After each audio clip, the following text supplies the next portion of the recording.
Print and electronic media మిత్రులకి నమస్కారం.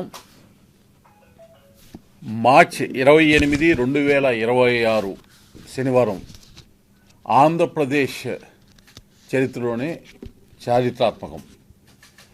అమరావతి ఆంధ్రప్రదేశ్ రాజధానిగా చట్టబద్ధత కోసం తీర్మానాన్ని ప్రవేశపెట్టడం జరిగింది.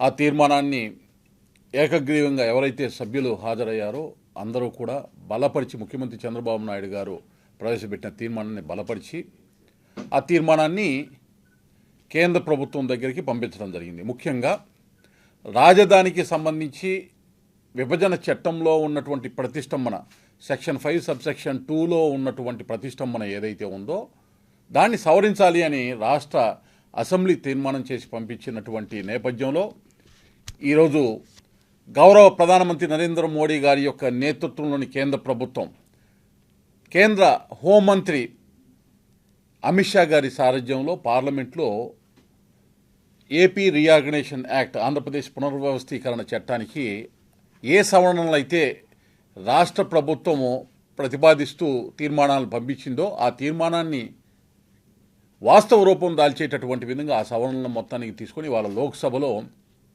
అన్ని ఆమోదం తెలపటం. ఆమోదం తెలిపినటువంటి ప్రతి ఒక్క సభ్యునికి కూడా ధన్యవాదాలు తెలియజేస్తూ, ముఖ్యంగా ప్రధానమంత్రి నరేంద్ర మోడీ గారికి, హోంమంత్రి అమిత్ షా గారికి కృతజ్ఞతలు తెలియజేస్తూ ఉన్నాం. ఈరోజు ఒకసారి కనుక మనం గమనించినట్లయితే, ఏదైతే అమరావతి రాజధాని అనేటటువంటి అంశంలో ఒక ప్రతిష్టంభన తీసుకువచ్చినటువంటి 2019-24 మధ్యన ఏదైతే చట్టంలో ఉన్నటువంటి ఆ అంశాలు ఏవైతే ఉన్నాయో వాటికి అవసరమైన సవరణలు చేసి మంచి మార్గంలోకి తీసుకువెళ్ళవలసినటువంటి నాటి రాష్ట్ర ప్రభుత్వం జగన్మోహన్ రెడ్డి గారు 3 ముక్కల ఆటాడి ఏ విధంగా కోర్టులో కూడా ఆయన శృంగభంగం పొందారో మనందరికీ తెలుసు. ఇవాళ పార్లమెంట్లో ఏదైతే అసెంబ్లీ ఆమోదించినటువంటి తీర్మానం ఏదైతే ఉందో దాన్ని పార్లమెంట్లో ప్రవేశపెడితే ఆ బిల్లుకి ఏదైతే ఇట్లాగ అమెండ్మెంట్కి కావాల్సినటువంటి బిల్లుని పెట్టి అమెండ్మెంట్ చేసి చట్ట సవరణ చేస్తే గ్యాస్ట్రిక్ ట్రబుల్ ఉందేమో జగన్మోహన్ రెడ్డి గారికి. మొత్తం కూడా ఆయన మనసులో ఉన్నటువంటి విషయాన్ని మొత్తాన్ని కూడా మరొకసారి ఈ రాష్ట్రం మీద ఉన్నటువంటి విషయాన్ని చిమ్మారు. ఆయన స్వాగతిస్తారేమో, కనీసం గతంలో చేసినటువంటి తప్పుల్ని సవరించుకుంటారేమో అనుకుంటే ఆయన తద్విరుద్ధంగా ఈరోజు ఒకవైపు పార్లమెంట్లో అసెంబ్లీలో చేసిన తీర్మానానికి ఆమోదం తెలుపుతూ పార్లమెంట్లో అవసరమైన సవరణలు చేస్తున్న నేపథ్యంలో అదే సమయంలో వచ్చి ఇంకా మళ్ళీ ప్రజల్ని మాయ చేయాలి, మభ్యపెట్టాలి, అబద్ధాలు అసత్యాలతోటి ఏ విధంగా ప్రజల్ని మభ్యపెట్టాలని ప్రయత్నం. ఈయన పరిపాలన 2019-24 మధ్య ప్రజలు ఒక అనుభవాన్ని చూశారు. ఇంకా ఈయన మాటలు నమ్మేటటువంటి పరిస్థితి వాళ్ళ స్పష్టంగా లేదు ఆంధ్రప్రదేశ్లో అని నేను తెలియజేస్తూ ఉన్నాను. అసెంబ్లీలో చేసినటువంటి డ్రామా అంటాడు తీర్మానాన్ని. ఏమాత్రము కనీస అవగాహన ఉన్నా, లేకపోతే అవగాహన ఉన్న వ్యక్తుల ద్వారా సమాచారాన్ని తెప్పించుకొని జ్ఞానాన్ని పెంచుకునేటటువంటి పని జగన్మోహన్ రెడ్డి చేయలేదని స్పష్టంగా కనపడతా ఉంది.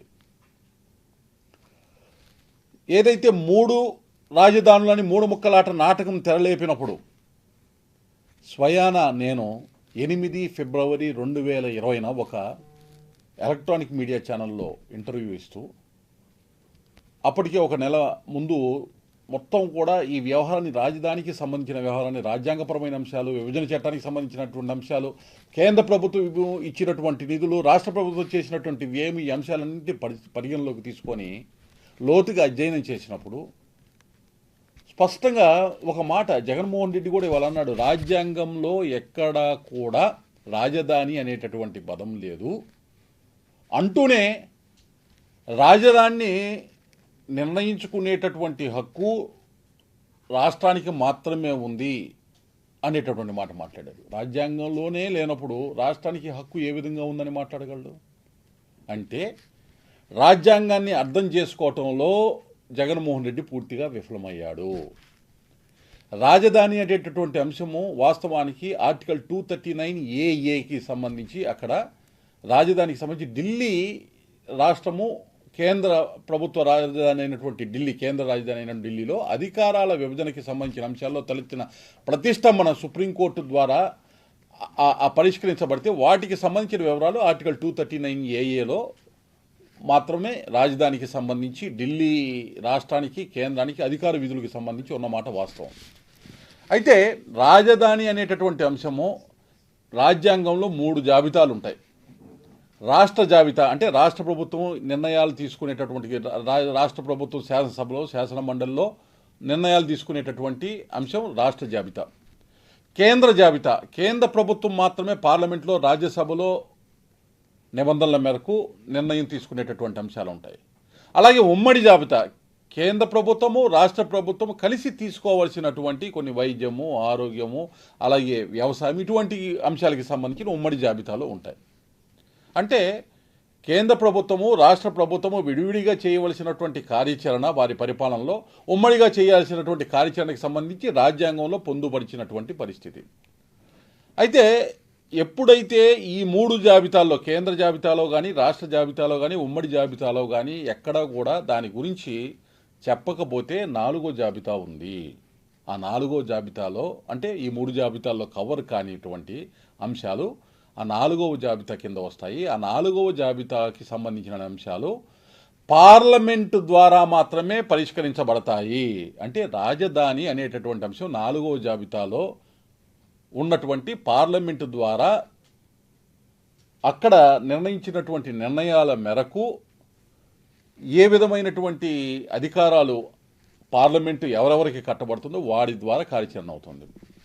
ఒక్కసారి మిత్రులారా మీరు గమనించండి, రాష్ట్ర విభజన చట్టంలో సెక్షన్ 5, సెక్షన్ 6, సెక్షన్ 94 ఇటువంటి సెక్షన్స్కి సంబంధించి ఆంధ్రప్రదేశ్ రాజధానికి సంబంధించినటువంటి అంశాల్లో కొన్ని విషయాల్ని పొందుపరచడం జరిగింది. చట్టంలో పొందుపరిచారంటే ఆ చట్టం ఎక్కడ ఆమోదమైంది? పార్లమెంట్లో ఆమోదమైంది. అంటే పార్లమెంటు ద్వారా సెక్షన్ 5, సెక్షన్ 6, సెక్షన్ 94 ద్వారా ఆ అధికారాలు ఏ విధంగా బాధ్యతలు నిర్వర్తించాలి అనేటటువంటిది పార్లమెంటు ద్వారా ఆ చట్టం ద్వారా విభజన చట్టం ద్వారా రావటం జరిగింది. సెక్షన్ 5లో స్పష్టంగా 10 సంవత్సరాలు ఉమ్మడి రాజధానిగా హైదరాబాద్ అని, 10 సంవత్సరాల తర్వాత హైదరాబాదు తెలంగాణకి వెళ్తూ ఆంధ్రప్రదేశ్ కొత్త రాజధానిని ఏర్పాటు చేసుకోవాలని, సెక్షన్ 6లో ఈ రాజధాని ఏర్పాటుకి కావాల్సినటువంటి దానికి నిర్ణయం తీసుకోవడానికి ఒక కమిటీని ఏర్పాటు చేసుకోవాలని ఇటువంటి అంశాలు ఉన్నాయి. కమిటీ గురించి మీకు తెలుసు. కమిటీని ఏర్పాటు చేయాలంటే అప్పుడు ఉన్నటువంటి కేంద్ర ప్రభుత్వం శివరామకృష్ణన్ గారి కమిటీని వేయటం జరిగింది. వాళ్ళు ఇచ్చినటువంటి ప్రతిపాదనలు ఏవైతే ఉన్నాయో అనేక అంశాలు ప్రతిపాదనలు ఇవ్వటం, ఆ ప్రతిపాదనలో ఒక ప్రతిపాదనకి సంబంధించి గుంటూరు విజయవాడ మధ్య అత్యధిక మంది ఓటు ద్వారా ఆన్లైన్ ఓటింగ్ ద్వారా దాన్ని బలపరచటం అనేటటువంటిది ఇదన్నీ కూడా వాస్తవం. అంటే చట్టంలో సెక్షన్ 6లో ఇచ్చినటువంటి అధికారం మేరకు రాజధాని నిర్ణయం జరిగింది. రాష్ట్రానికి అధికారం లేదా అని జగన్మోహన్ రెడ్డి గారు అంటే రాష్ట్రానికి అధికారము పార్లమెంటు ద్వారా సంక్రమించింది, పార్లమెంట్ చేసిన చట్టం ద్వారా సంక్రమించింది. పార్లమెంట్లో చేసిన సెక్షన్ 5 ఏదైతే ఉందో దానిలో ఉన్నటువంటి ప్రతిష్టంభన ఇబ్బందికరంగా ఉన్నటువంటి పరిస్థితుల్లో ముఖ్యంగా సెక్షన్ 5 సబ్సెక్షన్ 2కి సంబంధించినటువంటి ఇబ్బందికరంగా ఉన్నటువంటి ప్రతిష్టంభన ఏదైతే ఉందో ఆ అంశాన్నే వాళ్ళ సవరణ ఏ చట్టము అయితే పార్లమెంట్ ద్వారా వచ్చిందో ఆ చట్టానికి సవరణ చేయాలంటే పార్లమెంటే చేయాలి, అసెంబ్లీ చేయలేదు. ఆ మాత్రం జ్ఞానం కూడా లేనటువంటి వ్యక్తులు ఇక్కడ ముఖ్యమంత్రిగా రాష్ట్రానికి పనిచేశారా? స్పష్టంగా ఒక ప్రొసీజర్ ప్రకారము అప్పుడు 3 రాజధానులని 3 ముక్కలు ఆటాడినప్పుడు కూడా ఇప్పుడు నేను చెప్పినటువంటి నిబంధనల మేరకే రాష్ట్రానికి ఆ పవర్ లేదు, ఇలా చేయటానికి లేదు. రాష్ట్రానికి పవర్ రావాలంటే మళ్ళీ చట్టం ద్వారా పార్లమెంటు ద్వారానే ఆ అధికారాన్ని ఇచ్చేటటువంటి అవకాశం ఉంటుంది. కానీ ఇష్టరీతిన ఇక్కడ రాష్ట్రంలో చేయటానికి లేదు కాబట్టి 3 ముక్కలాట ఆగింది.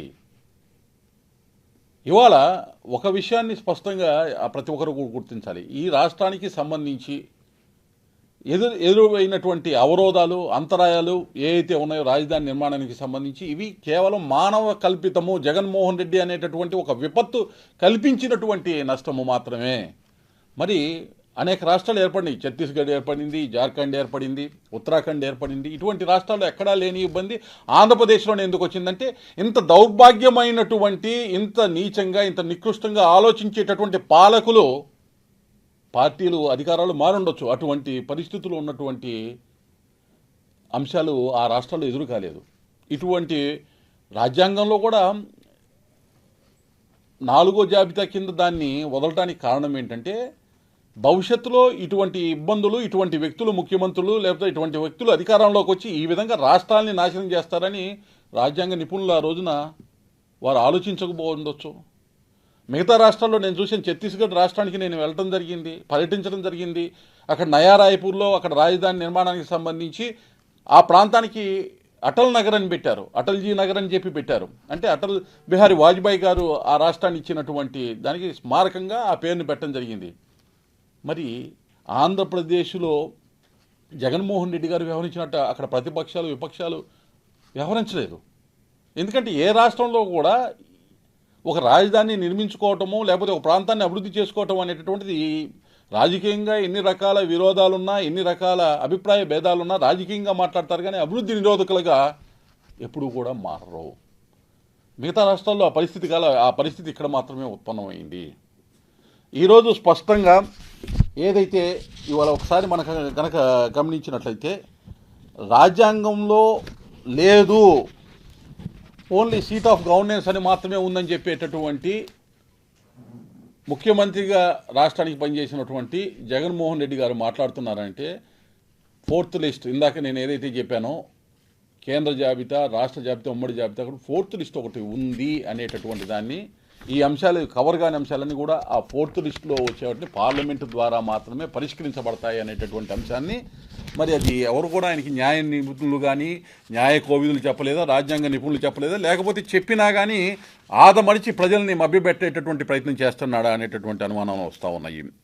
ఇవాళ 5 ఏళ్ళు, ఇప్పటికి 7 ఏళ్ళు ముఖ్యమంత్రిగా చంద్రబాబు నాయుడు గారు ఉన్నారు. దీన్ని ఎంతవరకు అభివృద్ధి చేశారు, అమరావతిని ఎంత కట్టారని అంటే ఒక సెల్ఫ్ సస్టైనబుల్ ప్రాజెక్టుగా అమరావతిని ప్రారంభించి ఒక ఘాటి మీదకి తీసుకొచ్చే సమయంలో ఒక ఉపద్రవంలాగా ఆ రోజు జరిగినటువంటి రాజకీయ సమీకరణంలో ఆ రోజు జరిగినటువంటి కొన్ని అంశాల వల్ల అధికారంలోకి వచ్చినటువంటి జగన్మోహన్ రెడ్డి గారు 5 సంవత్సరాలు ఏం చేశారని అంటే ప్రతి ఒక్కరికి తెలుసు.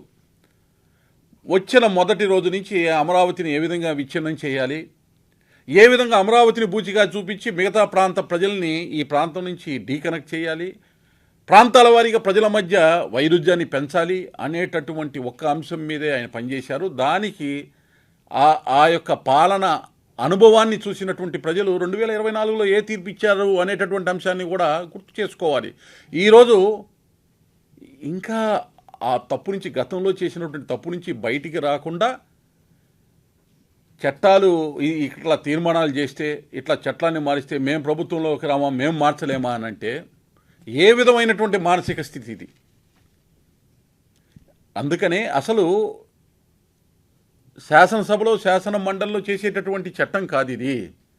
పార్లమెంట్లో ఎక్కడైతే తప్పు జరిగిందో ఆ తప్పుని సవరణ చేస్తూ అసెంబ్లీ ద్వారా తీర్మానం చేసి ఆ తప్పుని సవరణ చేసుకున్నటువంటి పరిస్థితి ఈరోజు లోక్సభలో బిల్ పాస్ చేసుకోవడం జరిగింది. నెక్స్ట్ రాజ్యసభలో కూడా ఆ యొక్క బిల్ని పాస్ చేసుకొని, ఏదైతే అమెండ్మెంట్స్ని పాస్ చేసుకొని మనం ఏ తీర్మానాన్ని అయితే ఇక్కడి నుంచి పంపించామో ఆంధ్రప్రదేశ్ నుంచి, ఆ తీర్మానానికి అనుగుణంగా చట్టానికి కావాల్సినటువంటి విభజన చట్టానికి సవరణలు జరుగుతూ ఉంది అనేటటువంటి విషయాన్ని జరుగుతుంది. అమరావతి సెల్ఫ్ ఫైనాన్స్ అని అంటే ఒకవైపు కేంద్ర ప్రభుత్వ సహాయ సహకారం, ఒకవైపు రాష్ట్ర ప్రభుత్వం చేయగలిగినటువంటి కాంట్రిబ్యూషన్ ఏదైనా ఉంటే భూ సమీకరణకి సంబంధించి ఏదైతే ల్యాండ్ పూలింగ్ సిస్టమ్ ద్వారా దాన్ని తీసుకొచ్చామో అది ఆంధ్రప్రదేశ్ రాష్ట్ర ప్రభుత్వము ఎఫర్ట్, దానికి సంబంధించినటువంటి కౌలుకి సంబంధించి కానీ ఏదన్నా దానికి సంబంధించినటువంటి పేమెంట్స్కి సంబంధించి రాష్ట్రం తీసుకునేటటువంటి చర్యల ద్వారా ఆ యొక్క చెల్లింపులు జరగటము. కేంద్ర ప్రభుత్వం ఇప్పటికే మొదట 1500 కోట్లు ఏదైతే సచివాలయానికి కానీ లేకుంటే హైకోర్టు భవనాలకి ఇటువంటి వాటికి ముందుగా ఇవ్వటము, ఇప్పుడు మరొక 15,000 కోట్ల రూపాయలు మల్టీలేటరల్ ఏజెన్సీస్ ద్వారా ఇప్పించేటటువంటి విధంగా కేంద్ర ప్రభుత్వం, ప్రధానమంత్రి నరేంద్ర మోడీ గారు అమరావతికి కాంట్రిబ్యూట్ చేయటము, దాదాపు 25,000 కోట్ల రూపాయల వ్యయంతో ఔటర్ రింగ్ రోడ్డు ఏదైతే ఉందో దాదాపు 25,000 నుంచి 30,000 కోట్లు అది కేంద్ర ప్రభుత్వం అందించేటటువంటి మౌలిక సదుపాయం. హెరిటేజ్ సిటీగా, అదేవిధంగా అమరావతిని స్మార్ట్ సిటీగా కేంద్ర ప్రభుత్వం డిక్లేర్ చేసి దానికి నిధులు ఇస్తే ఆ నిధులు ఖర్చు పెట్టలేదు జగన్మోహన్ రెడ్డి గారు. ఆయన ఇవాళ అమరావతి మీద మాట్లాడుతున్నాడు. అమరావతి మీద మాకు అమరావతి అంటే ఇష్టం లేదా, అమరావతి మీద ప్రేమ లేదా అనేటటువంటి మాటలు మాట్లాడుతున్నారు. అమరావతిలో ఉండేటటువంటి రైతులకి అన్యాయం జరుగుతుంది అనేటువంటి మాట నైతికత జగన్మోహన్ రెడ్డికి అసలు ఉందా అని ప్రశ్నిస్తా ఉన్నా నేను. రైతుల్ని 5 సంవత్సరాలు రాంచి రంపాన పెట్టి కాల్చుకొని తిని రోడ్డు మీద మహిళల్ని కూడా అంత దారుణంగా హింసించినటువంటి ప్రభుత్వం పరదాలు కట్టుకొని ప్రజలతోటి ఎవరిని కూడా మాట్లాడటానికి, వీళ్ళ మొహమే చూడటానికి నాకు ఇష్టం లేదన్నట్టుగా వ్యవహరించినటువంటి జగన్మోహన్ రెడ్డి ఇవాళ అమరావతిలో ఉండేటటువంటి రైతుల గురించి, ఇక్కడ ఎవరైతే భూ సమీకరణ విధానంలో ఏదైతే వారు భూములు ఇచ్చారో వారి గురించి మాట్లాడటం, అసలు మనల్ని చూసి నవ్వుతారు జనాలు, మనం మాట్లాడే మాట అనేటువంటి సిగ్గు లేకుండా నిస్సిగ్గుగా మాట్లాడుతున్నారంటే జగన్మోహన్ రెడ్డి గారు నిజంగా అసలు అంటే ఏమన్నా ఈయనకి మతిమరుపు వ్యాధి ఏమన్నా వచ్చిందా? గత 5 సంవత్సరాల్లో 2019-24 మధ్య నేనేం చేశాను అనేటటువంటి దాన్ని నేను మర్చిపోయాను, ప్రజలు కూడా మర్చిపోయి ఉంటారు అని ఏమన్నా అనుకుంటున్నారా అనేటటువంటి ఒక అంశం కూడా చాలా స్పష్టంగా కనబడతా ఉంది. ఇవాళ వరల్డ్లో ఒక బెస్ట్ క్యాపిటల్ కట్టాలి అనేటటువంటిది ఒక ఆలోచన ఎవరికైనా కానీ ఆ అవకాశాన్ని అందిపుచ్చుకొని రాష్ట్రాన్ని అభివృద్ధిలో తీసుకెళ్లాలంటే మనం ఆ ఫెసిలిటీ ఏర్పాటు చేసుకోవాలనేటువంటి కళ ఉండాలి. కానీ ఈ విధంగా విషం చిమ్మేటటువంటి విధంగా తాను 5 సంవత్సరాల్లో నిర్వీర్యం చేయటమే కాదు, దాన్ని ఏ విధంగా కూడా ఒక అడుగు కూడా ముందుకి అడుగు వేయనీయకుండా రాజధానికి సంబంధించి ఈరోజు వచ్చి ఇటువంటి వ్యాఖ్యలు చేయటము, అలాగే ఇక్కడ అయ్యేటటువంటి వ్యయానికి సంబంధించి ప్రాజెక్టు వ్యయానికి సంబంధించి కూడా ఆయన మాట్లాడుతూ ఉన్నారు. స్కెలిటన్ ఒక భవనం వరకు మాత్రం కేవలము చేసి ఇచ్చేటటువంటి వ్యయానికి, భవనం మొత్తం పూర్తయిన తర్వాత వినియోగానికి అవసరమైనటువంటి మౌలిక సదుపాయాలతో సహా పూర్తి చేసి ప్లగ్ అండ్ ప్లే అంటారు. నేరుగా వెళ్ళి వారు ఏ కార్యాచరణ ఏదైతే వారు నిర్వహించాలనుకున్నారో భవనం నిర్మించేదానికి అయ్యే వ్యయానికి మధ్య తేడా తెలియకుండానే జగన్మోహన్ రెడ్డి గారు ముఖ్యమంత్రి గారు అయ్యారా? పెద్ద పెద్ద వ్యాపార సామ్రాజ్యాలు ఏ అయితే పెట్టారో వాటన్నిటికీ పూర్తి కావాలంటే అయ్యే వ్యయం మొత్తం కూడా ఎట్లా అవుతుంది అనేటటువంటి అంచనా తెలియనటువంటి వ్యక్తి జగన్మోహన్ రెడ్డి అని నేను ప్రశ్నిస్తూ ఉన్నాను. ఒక్కసారి మనం చూడాలంటే ఆయన ఒక మాట అన్నాడు, కేవలం ఆయన్ని తిట్టడానికి మాత్రమే అసెంబ్లీలో సమావేశాన్ని ఏర్పాటు చేశారు అనే ఒక మాట మాట్లాడతాను. బూతులు తిట్టేటటువంటి పేటెంట్ రైట్ ఎవరిదండి ఈ రాష్ట్రంలో? ఎవరన్నా నిన్న అసెంబ్లీలో జరిగినా కానీ ఏ సభ్యుడైనా కానీ అప్పుడు జరిగినట్టు 2019-24 మధ్య జరిగినటువంటి పాలనలో దాష్టికాన్ని ప్రజలు ఎదుర్కొన్న ఇబ్బందిని చెప్పారు, కానీ ఎక్కడైనా అన్పార్లమెంటరీ వర్డ్స్ ఎక్కడైనా వాడినటువంటి దాఖలాలు ఎక్కడైనా ఉన్నాయా? మీరు ప్రెస్ మీట్లు పెట్టి మీకు నచ్చనటువంటి వాళ్ళని మీరు మాట్లాడేటటువంటి మాటలు, వాడేటటువంటి పదజాలం ఏదైతే ఉందో ఆ పదజాలము ఆ మాటలు వాడే విధంగా ఎక్కడైనా ఒక మాట అయినా కానీ మాట్లాడినటువంటి దాఖలాలు ఉన్నాయా? తీర్మానాన్ని చేయటం జరిగింది, అసెంబ్లీలో తీర్మానాన్ని చేయటం జరిగింది. ఆ తీర్మానానికి ఒక సార్థకత ఉంది. చట్టబద్ధత అమరావతికి సంబంధించి ఎక్కడైతే ఆ గ్యాప్ ఉందో పార్లమెంటు ద్వారా ఆ చట్టబద్ధత తీసుకొని చట్టభద్రత భవిష్యత్తులో కూడా వేలు పెట్టాలని అంటే దాని మీద కోర్టులు సైతం, ఎందుకంటే ఇంత తతంకం నడిచిన తర్వాత భవిష్యత్తులో ఎవరైనా దీనికి వ్యతిరేకపరమైనటువంటి విధంగా వ్యవహరించిన కోర్టు ద్వారా ముట్టికాయలు పడి ఆ కార్యాచరణ జరగకుండా ఉండేదానికి ఇవాళ చేసినటువంటి ఈ చట్టబద్ధత ఏదైందో భద్రతగా ఒక భద్రతా వలయంగా ఉండేటటువంటి అవకాశం స్పష్టంగా ఉంటుంది. అదే భయం ఆయనకి. ఏ రోజైనా కానీ దీన్ని ఏదైనా నేను తాకొచ్చా, దీన్ని ఏమైనా డిస్టర్బ్ చేయొచ్చా, దీన్ని నిర్వీర్యం చేయొచ్చా అనే ఇంకా ఆలోచనతోనే ఉండి మరొకవైపు నేనేమైనా అమరావతిని కాదన్నానా అనే మాట మాట్లాడటం. ఒక్కసారి మీరు చూస్తే ఏ చట్టాన్నైనా చట్టసభలు తయారు చేయగలవు అనేటటువంటి మాట ఆయన మాట్లాడాడు. అవును, ఏ చట్టాన్నైనా అంటే ఏ చట్టాన్ని చేయొచ్చు? నీకు అధికారము, నువ్వు అధికారం ఎక్కడైతే చెలాయిస్తున్నావో రాజ్యాంగపరంగా నీకు ఉన్నటువంటి అధికారాన్ని మాత్రమే చేయగలవు. ఇందాక ప్రారంభంలో నేను చెప్పాను, రాష్ట్ర జాబితా, కేంద్ర జాబితా, ఉమ్మడి జాబితా అని. వాటి పరిధిలో నీకున్నటువంటి అధికారాలకు సంబంధించి ఏ చట్టాన్నైనా చేయొచ్చు, ఏ చట్టాన్నైనా సవరించవచ్చు. అవి కూడా ప్రజలకి ఇబ్బంది లేకుండా చేస్తారు పాలకుడు.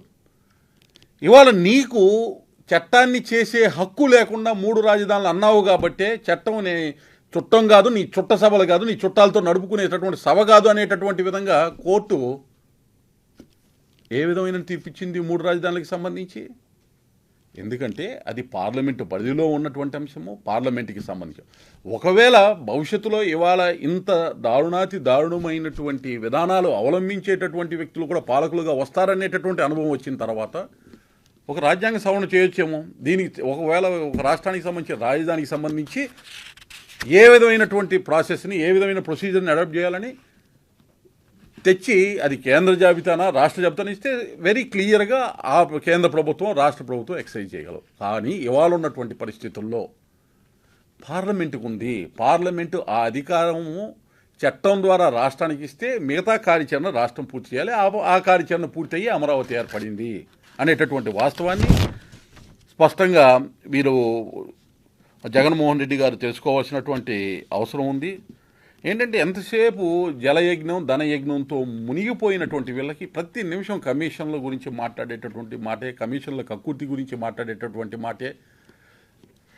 5 సంవత్సరాల్లో కూడా ఇక్కడ రాజధానికి సంబంధించినటువంటి అంశం ఒక అడుగు ముందుకు పడలేదు. 3 రాజధానులు అని చెప్పి ఆయన ఏదైతే ఎగ్జిక్యూటివ్ క్యాపిటల్ అన్నాడో ఏదన్నా ఒక్క కార్యాచరణ, ఒక భవనాన్ని అయినా కట్టి చూపించాడు. ఋషికొండనికి బోడిగుండు చేయటం తప్పితే ఏమన్నా చేశాడా? ఇక్కడ అమరావతిలో ఏ అయితే 2014-19 మధ్య నిర్మితమైనటువంటి భవనాల్లోనే పరిపాలన సాగించాడు. కానీ ప్రజల్ని మభ్యపెట్టేటటువంటి ప్రయత్నం చేశాడు. కర్నూలుకి సంబంధించినటువంటి హైకోర్టు అని చెప్పి అక్కడ ప్రజల్ని జ్యుడిషియరీ క్యాపిటల్ అని మాయ చేసి మీరు సుప్రీంకోర్టులో ఆ రోజు పాలనలో ఉన్నప్పుడు ఏ అఫిడవిట్ వేశారని నేను ప్రశ్నిస్తున్నాను. ఏ మొహం పెట్టుకొని మళ్ళీ ఈ మాటలు మాట్లాడతాడు జగన్మోహన్ రెడ్డి అని నేను ప్రశ్నిస్తూ ఉన్నాను. ఒక్కసారి మీరు కనుక గమనించినట్లయితే ఏంటంటే మళ్ళీ ఏ హామీ కూడా పూర్తి చేయలేదు అనేటటువంటి సూపర్ 6కి సంబంధించి కూడా ఆయన మాట్లాడాడు. ఒక్కసారి మీరు చూసినట్లయితే ఏ అంశమైనటువంటి తల్లి దీవెనికి సంబంధించి కానీ, ఎన్టీఆర్ వైద్య సేవకి సంబంధించి కానీ, అన్న క్యాంటీన్లకి సంబంధించి కానీ, మహిళా స్త్రీశక్తికి సంబంధించినటువంటి అంశాలకు కానీ, పూర్తయినటువంటి గృహాలకి సంబంధించి కానీ ఏ విధంగా కార్యాచరణ చేసుకొని ముందుకు వెళ్తున్నాము గడిచిన 21 నెలల్లో అనేటటువంటి దాన్ని స్పష్టంగా దాదాపు 65 లక్షల మందికి 4,000 రూపాయలు, 10,000 రూపాయలు, 15,000 రూపాయలు ఆయా కేటగిరీల మేరకు పెన్షన్ ప్రతి నెల 1వ తారీఖున ఇస్తున్నటువంటి పరిస్థితి వాళ్ళు స్పష్టంగా ఉంది. ఆర్థికంగా ఇబ్బంది ఉన్నా ముందుకు వెళ్తున్నటువంటి పరిస్థితి.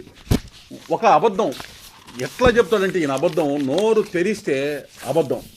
36,000 కోట్ల రూపాయలు ఉద్యోగస్తులకి బకాయిలు ఉన్నాయి. ఎవరి పాలనలో ఉన్నాయి?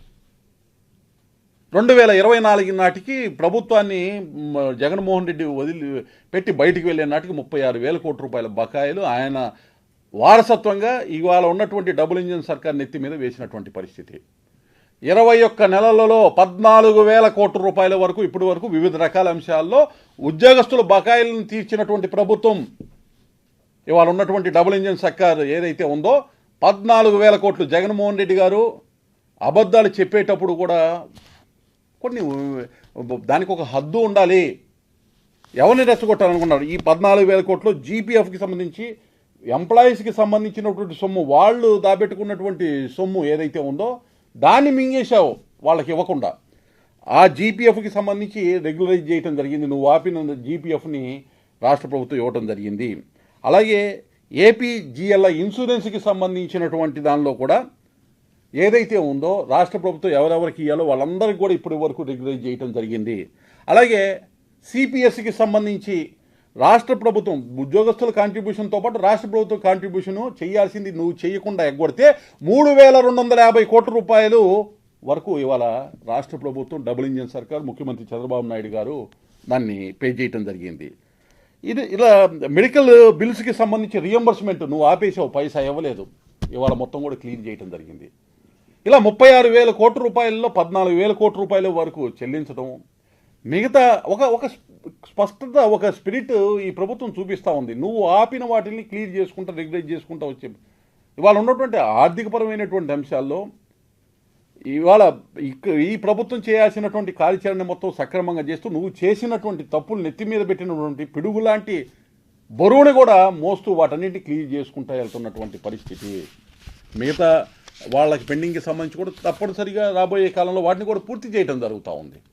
అబద్ధాలు ఏ విధంగా చెప్తున్నాడు అనేటటువంటి దానికి నేను స్పష్టంగా ఆ వివరణ ఇవ్వదలుచుకున్నాను. అంతేకాదు ఒకసారి ప్రజలందరూ కూడా గమనించాల్సినటువంటి అవసరం ఉంది. రాష్ట్రానికి సంబంధించి అమరావతికి వ్యతిరేకమని ఆయన మీద ఎదురుదాడి చేస్తున్నారంటారు. అసలు అమరావతి మీద దాడి చేసిందే జగన్మోహన్ రెడ్డి. అమరావతిలో ఉండేటువంటి ప్రజల మీద దాడి చేసింది జగన్మోహన్ రెడ్డి. రైతులకి సంబంధించి రైతులు ఎవరైతే ఉన్నారో వారి హక్కుల మీద దాడి చేసింది జగన్మోహన్ రెడ్డి. రాష్ట్రంలో ఉండేటటువంటి ప్రతి పౌరుడి యొక్క హక్కులు భంగం కలిగేటటువంటి విధంగా దాడి చేసిన వ్యక్తి జగన్మోహన్ రెడ్డి. ఆయన వచ్చి ఇవాళ అమరావతి మీద నేను దాడి చేస్తున్నానా అనేటటువంటి మాట మాట్లాడుతూ అమరావతికి ఎవరూ వ్యతిరేకం కాదు, కానీ అది సాధ్యమవుతుందా అంటే నువ్వు అబద్ధాలు చెబుతూ అసత్యాలను వల్లవేస్తూ నేను వ్యతిరేకం కాదంటూనే వ్యతిరేకత తీర్మానం చేసి తీసుకొస్తే ఆ తీర్మానానికి నువ్వు అనుకూలమైతే తీర్మానం పెట్టినప్పుడు అసెంబ్లీకి నువ్వు ఎందుకు రాలేదు? ఇవాళ ఆ తీర్మానాన్ని ఆధారంగా చేసుకొని పార్లమెంట్లో సవరణలు చేస్తుంటే ఆ సవరణలకి మద్దతు ఎందుకు తెలపలేదు? వచ్చి ఈ ప్రెస్ మీట్ పెడతారా ఇవాళ అంటే దాని అర్థం ప్రజలకి చాలా స్పష్టంగా తెలుస్తూ ఉంది ఈయన యొక్క వ్యవహార శైలి, మానసిక స్థితి ఏ విధంగా ఉంది అనేటటువంటి దాన్ని. అట్లాగే ఆయన హైదరాబాదు, చెన్నై, బెంగళూరు లాంటి మెట్రో నగరాలతో సరితూగేటటువంటి విధంగా విశాఖపట్నాన్ని తీర్చిదిద్దాలనేటువంటి నా కళను నిర్వీర్యం చేశారు. అసలు ఈ డబుల్ ఇంజిన్ సర్కార్ ఏం చేస్తుంది అనేటటువంటి దాన్ని అన్న ఈ 21 నెలల్లో కనీసం దృష్టి పెట్టాడు. ఎందుకంటే ఆయన బెంగళూరులో ప్యాలెస్కి వెళ్ళిపోతున్నాడు, తర్వాత 3 నెలలకు 2 నెలలకు నెలకు ఒకసారి వచ్చి తను రాసుకున్న స్క్రిప్ట్ చదివి వెళ్ళిపోతూ ఉన్నాడు. విశాఖ ఇండస్ట్రియల్ కారిడార్ శ్రీకాకుళం నుంచి కోనసీమ వరకు పెట్టి దానిలో డాటా సెంటర్ని తీసుకురావటం అయితేనేమి, కాగ్నిజెంట్ వంటి సంస్థను తీసుకురావటం అయితేనేమి, హైడ్రో పవర్కి సంబంధించినటువంటి సంస్థలు తీసుకురావటం అయితేనేమి, ఆయిల్ రిఫైనరీకి సంబంధించిన సంస్థలు తీసుకురావటం అనేది, మిట్టాల్ స్టీల్ ప్లాంట్కి సంబంధించి లక్షల కోట్ల రూపాయల పెట్టుబడులు తీసుకొచ్చింది ఏ రీజన్కి? మరి జగన్మోహన్ రెడ్డి గారు ప్రభుత్వంలో ఉన్నప్పుడు ఇవన్నీ ఎందుకు రాలేదు? మరొక వైపు అమరావతి దగ్గర నుంచి నెల్లూరు వరకు అమరావతి ఇండస్ట్రియల్ కారిడార్ రీజన్గా ఇవాళ తీసుకోవడం జరిగింది. ఈ రీజన్లో కూడా బీపీసీఎల్, రామాయపట్నము, ఇండోసెల్కి సంబంధించి ఇటువంటి పెట్టుబడులు ఏ అయితే ఉన్నాయో అవన్నీ కూడా రావటము, అలాగే ఏదైతే మచిలీపట్నం పోర్టుకి దగ్గరలో ఉండేటటువంటి పరిశ్రమలకు సంబంధించిన దృష్టి పెట్టి వాటిని అభివృద్ధి చేసే కార్యాచరణ తీసుకోవటం. మూడవది తిరుపతి ఇండస్ట్రియల్ రీజన్ కారిడార్ కింద రాయలసీమ ప్రాంతం మొత్తాన్ని కూడా తీసుకోవటం. ఇప్పటికే ఓర్వకల్లుకి సంబంధించినటువంటి ఇండస్ట్రియల్ హబ్ని కేంద్ర ప్రభుత్వ సహాయ సహకారాలతో పూర్తి చేయటం. కోపర్తి ఇండస్ట్రియల్ కారిడార్ని కూడా రాయలసీమ ప్రాంతంలో డెవలప్ చేయాలి. ఇవన్నీ మరి జగన్మోహన్ రెడ్డి గారి ప్రభుత్వంలో ఎందుకు రాలేదండి? అంటే సమగ్ర అభివృద్ధి ఒకవైపు కేవలం అమరావతి చుట్టూతో బూచి చూపించేటటువంటి జగన్మోహన్ రెడ్డి గారు యావత్ 28 జిల్లాలు ఏ రోజు అయితే ఉన్నాయో ప్రతి జిల్లాని కవర్ అవుతూ ఇండస్ట్రియల్ కారిడార్స్ని ఏర్పాటు చేసి కేంద్ర ప్రభుత్వ ఆమోదంతో విశాఖ ఇండస్ట్రియల్ కారిడార్ రీజన్కి సంబంధించి అభివృద్ధితోటి ముందుకు వెళ్తూ అదే స్ఫూర్తితో మిగతా 2 కారిడార్లు తీసుకొని ముందుకు వెళ్తుంటే అభివృద్ధి పదంలో అన్ని ప్రాంతాలు ముందుకు తీసుకెళ్లాలనే ఆలోచనతో డబుల్ ఇంజిన్ సర్కార్ వెళ్తూ ఉంటే అమరావతిని చూపిస్తే ఇంకెంతకాలం ప్రజల్ని విడగొట్టి నువ్వు ప్రాంతాల వారీగా చలిమంట కాచుకుంటావు, రాజకీయ చలిమంట కాచుకుంటావు అనేటటువంటి ప్రశ్నని నేను వేస్తూ ఉన్నాను. అదేవిధంగా కర్నూలు హైకోర్టు గురించి మాట్లాడేటప్పుడు నువ్వు అధికారంలో ఉన్నప్పుడు సుప్రీంకోర్టులో నువ్వు వేసినటువంటి అఫిడవిట్ ఏంటనేది ఒకసారి తీసి చదివితే కర్నూలు ప్రాంత ప్రజల్ని, రాయలసీమ ప్రజల్ని ఏ విధంగా మోసం చేసావు అనేటటువంటిది, నువ్వే ఏ విధంగా మోసం చేసావు అనేటటువంటిది వాళ్ళ స్పష్టంగా తెలుస్తుందని నేను తెలియజేస్తూ, ఏదైతే ఇవాళ ఒక తీర్మానాన్ని, చారిత్రాత్మక తీర్మానాన్ని రాష్ట్ర ప్రభుత్వం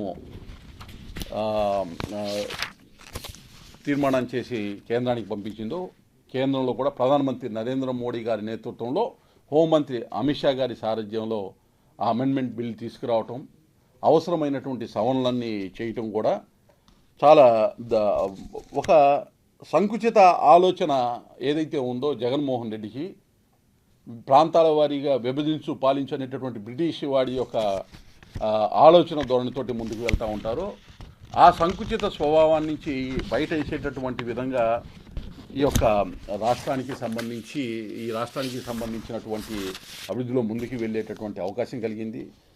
ఇంకొక మాట కూడా అన్నాడు చంద్రబాబు నాయుడు గారు, ఎగ్జిక్యూటివ్ క్యాపిటల్గా విశాఖపట్నాన్ని రద్దు చేశారు. అసలు వస్తే కదండి రద్దు చేయడానికి. జగన్మోహన్ రెడ్డి గారు అసలు అది వస్తే కదా అది కుదరదు అని కోర్టులో చెప్పిన తర్వాత నువ్వు తెచ్చినటువంటిది నిర్ణయం అనేటటువంటిది రాజ్యాంగ వ్యతిరేకమైనటువంటి ఆలోచన అనేటటువంటి దాంతో కోర్టు నిలుపుదల చేసిన తర్వాత అసలు నువ్వు పెట్టని రాజధానికి రద్దు చేసేటటువంటి పరిస్థితి అసలు ఎట్లా ఉత్పన్నమవుతుందండి? కాబట్టి ఇక్కడ న్యాయ రాజధాని రద్దు చేశారు. వచ్చిందా న్యాయ రాజధాని? ఆయన పీరియడ్లో పూర్తయిందా? ఇందాకే చెప్పాను, సుప్రీంకోర్టులో వేసిన అఫిడవిట్ బయటికి తీయమనండి. అలా ఇక్కడ ఈ విధమైనటువంటి మాటలు. అలాగే డబ్బులు ఎక్కడి నుంచి తీసుకొస్తారు? డిపిఆర్ చూస్తే అర్థం అవుతుంది డబ్బులు ఎట్లా తీసుకొచ్చి అభివృద్ధి చేస్తారనేటటువంటిది. కేంద్ర ప్రభుత్వ సహాయ సహకారాలు ఏ విధంగా తీసుకుంటున్నారు, రాష్ట్ర ప్రభుత్వం ఏ విధంగా అడుగులు ముందుకు వేస్తుంది అనేటటువంటి దాన్ని స్పష్టంగా డిపిఆర్లో వాటికి సంబంధించినటువంటి వివరాలన్నీ ఉన్నటువంటి పరిస్థితి. రాష్ట్రానికి సంబంధించినటువంటి రాజధానికి సంబంధించి చేస్తున్నటువంటి రుణాల మీద కూడా ఆయన మాట్లాడాడు. రుణాలకి గ్యారంటీ ప్రభుత్వం ఇస్తుంది. గ్యారంటీ ప్రభుత్వం వీకి ఎవరిస్తారు? నువ్వు డైవర్ట్ చేసి వివిధ రకాల కార్పొరేషన్లతోటి తెచ్చినటువంటి డబ్బులు ఎటు డైవర్ట్ చేసావు అర్థం కానటువంటి పరిస్థితి. వాటికి మరి గ్యారంటీలు ఇచ్చి ఆ డబ్బుని ఎటు నుంచి సంబంధం లేనటువంటి అంశాలకి ఎక్కడ దేనికి ఖర్చు పెట్టాలో దానికి ఖర్చు పెట్టకుండా ఇష్టం వచ్చినట్టు ఖర్చు చేసినటువంటి నువ్వు ఈ మాట మాట్లాడటం అంటే ఒక రాజధానిగా ప్రజల దగ్గర నుంచి తీసుకున్నటువంటి భూములకి సంబంధించి కొన్ని హామీలు ఇచ్చి తీసుకున్నట్టు భూమికి కూడా రాష్ట్ర ప్రభుత్వం గ్యారంటీ ఇవ్వదు అనేటటువంటి మానసిక స్థితితో ఒక ముఖ్యమంత్రిగా పనిచేసిన వ్యక్తి ఉన్నంటే ఏ విధంగా ఈ వ్యక్తి ముఖ్యమంత్రిగా పనిచేశాడు ఈ రాష్ట్రంలో అనేటటువంటి ప్రశ్న కూడా ఉత్పన్నమవుతూ ఉంది. అంత పెద్ద ఎత్తున భూములు ప్రజలు ఇచ్చారు. అందులో రాష్ట్ర ప్రభుత్వానికి కూడా తన వాటాగా మిగిలేటటువంటి భూమి ఉంది. దాని ద్వారా ఈ యొక్క రుణాన్ని తీస్తూ సెల్ఫ్ సస్టైనబుల్ క్యాపిటల్గా దీన్ని తీసుకోవాలని ముందుకి వెళ్ళే ఒక ప్రణాళికతో ముందుకు వెళ్తూ ఉంటే ఆయన ఒక మాట అన్నాడు, ఇప్పటికిప్పుడు ఎన్ని భూములు అమ్మారని. ఇప్పటికిప్పుడు భూములు అమ్మాల్సిన అవసరం ఎందుకు వస్తుంది?